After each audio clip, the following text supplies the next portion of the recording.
تو ناظرین، ملتان میں گیس بحران شدت اختیار کر گیا ہے۔ سوئی گیس حکام کی جانب سے مقررہ اوقات میں بھی گیس کی عدم دستیابی معمول بن گئی ہے، جس کی وجہ سے گھریلو صارفین کی مشکلات میں بھی اضافہ ہو گیا ہے۔ مزید تفصیلات بتائیں گی زینب کردیزی۔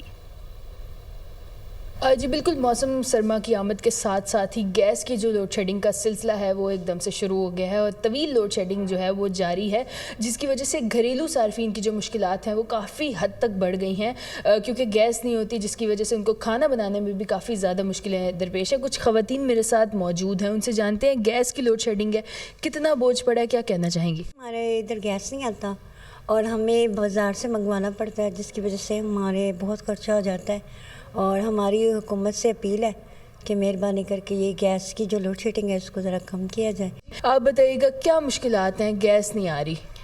گیس کی لوڈ شیڈنگ بہت زیادہ ہوتی جا رہی ہے، جیسے ہی سردیاں سٹارٹ ہو گئی ہیں لوڈ شیڈنگ بھی بڑھتی جا رہی ہے، جس کی وجہ سے مسئلے درپیش ہو رہے ہیں، کھانا باہر سے منگوانا پڑتا ہے، بجٹ آؤٹ ہو جاتا ہے۔ جی بالکل، گیس کی جو لوڈ شیڈنگ ہے وہ صارفین کے لیے درد سر بن چکی ہے۔ ان کی جانب سے یہی مطالبہ کیا جا رہا ہے کہ حکومت جو ہے گیس کی لوڈ شیڈنگ کو کم کرے اور ان کو حد سے زیادہ ریلیف دے۔ جی